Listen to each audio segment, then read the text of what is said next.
اللہ عز و جل کے پیارے حبیب صلی اللہ تعالیٰ علیہ وآلہ وسلم نے ارشاد فرمایا، جب بندہ جھوٹ بولتا ہے تو فرشتہ اس کی بدبو سے 1 میل دور ہو جاتا ہے۔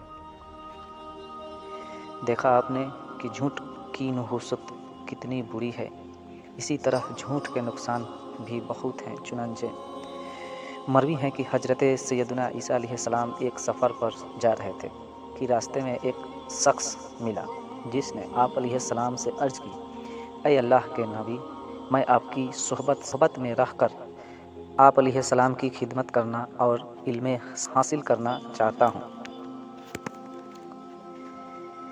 مجھے بھی اپنے ساتھ سفر کی اجازت عطا فرما دیجیے۔ آپ علیہ السلام نے اسے اجازت عطا فرما دی اور یوں یہ دونوں ایک ساتھ سفر کرنے لگے۔ چلتے چلتے راستے میں ایک نہر کے کنارے پہنچے تو آپ علیہ السلام نے فرمایا، آؤ کھانا کھا لیں۔ دونوں کھانا کھانے لگے۔ آپ علیہ السلام کے پاس 3 روٹیاں تھیں۔ جب دونوں ایک ایک روٹی کھا چکے تو آپ علیہ السلام نہر سے پانی نوش فرمانے لگے۔ پیچھے سے اس شخص نے تیسری روٹی چھپا لی۔ جب آپ علیہ السلام پانی پی کر واپس تشریف لائے تو دیکھا کہ تیسری روٹی غائب ہے۔ آپ علیہ السلام نے اس شخص سے پوچھا، تیسری روٹی کہاں گئی؟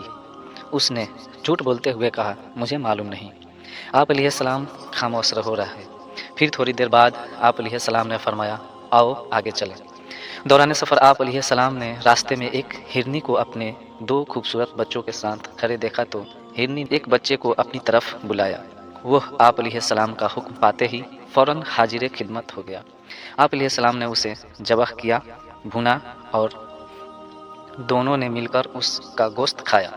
گوشت کھانے کے بعد آپ علیہ السلام نے اس کی ہڈیاں ایک جگہ جمع کی اور فرمایا، قم بإذن اللہ، یعنی اللہ عز و جل کے حکم سے کھڑا ہو جا۔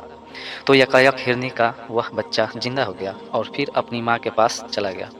اس کے بعد آپ علیہ السلام نے اس شخص سے فرمایا، موزل کی قسم جس نے مجھے یہ معجزہ دکھانے کی قدرت عطا کی، سچ سچ بتا وہ تیسری روٹی کہاں گئی؟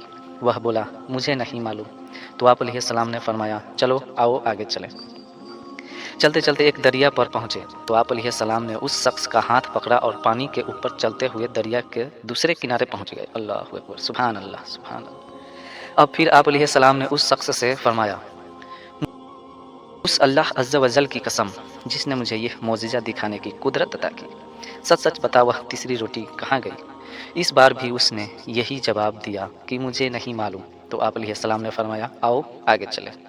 چلتے چلتے ایک ریگستان میں پہنچ گئے جہاں پر ہر طرف ریت ہی ریت تھی۔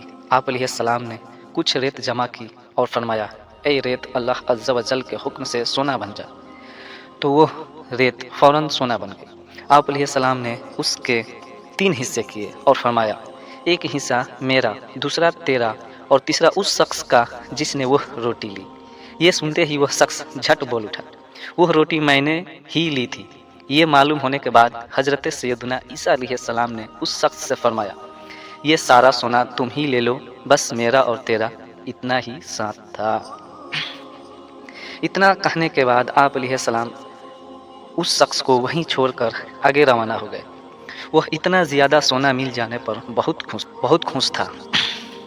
جب سارا سونا ایک چادر میں لپیٹ کر وہ واپس گھر کو لوٹنے لگا تو راستے میں اسے 2 شخص ملے جنہوں نے اس کے پاس اتنا سونا دیکھ کر اسے قتل کر کے سارا سونا چھین لینے کا ارادہ کیا۔ چنانچہ جب وہ اسے قتل کرنے کے ارادے سے آگے بڑھے تو وہ شخص جان بچانے کی خاطر بولا، تم مجھے کیوں قتل کرنا چاہتے ہو؟ اگر سونا لینا چاہتے ہو تو ہم اس کے 3 حصے کر لیتے ہیں اور ایک حصہ آپس میں بانٹ لیتے ہیں۔ وہ دونوں اس پر راضی ہو گئے۔ پھر وہ شخص بولا کہ بہتر یہ ہے کہ ہم میں سے ایک آدمی تھوڑا سا سونا لے کر قریب کے شہر میں جائے اور کھانا خرید لائے تاکہ کھا پی کر سونا تقسیم کریں۔ بس اس میں سے ایک آدمی شہر پہنچا، کھانا خرید کر واپس ہونے لگا تو اس نے سوچا بہتر یہ ہے کہ کھانے میں زہر ملا دوں تاکہ وہ دونوں کھا کر مر جائیں اور سارا سونا میں ہی لے لوں۔ یہ سوچ کر اس نے زہر خرید کر کھانے میں ملا دیا۔ ادھر ان دونوں نے یہ سازش کی کہ میں نے جیسے ہی وہ کھانا لے کر آئے گا ہم دونوں مل کر اس کو مار ڈالیں گے اور پھر سارا سونا آدھا آدھا بانٹ لیں گے۔ چنانچہ جب وہ شخص کھانا لے کر آیا تو دونوں اس پر ٹوٹ پڑے اور اس کو قتل کر دیا۔ اس کے بعد خوشی خوشی کھانا کھانے کے لیے بیٹھے تو زہر نے اپنا کام کر دیا اور یہ دونوں بھی تڑپ تڑپ کر ٹھنڈ ہو گئے اور سونا زوں کا توں پڑا رہا۔ کچھ عرصے بعد حضرت سیدنا عیسیٰ علیہ السلام کا واپسی میں وہاں سے گزر ہوا تو کیا دیکھتے ہیں کہ سونا وہیں موجود ہے اور ساتھ میں 3 لاشیں بھی پڑی ہیں۔ تو یہ دیکھ آپ علیہ السلام نے اپنے ہاتھ اسے فرمایا، دیکھ لو دنیا کا یہ حال ہے، بس تم پر لازم ہے کہ اس سے بچے رہو۔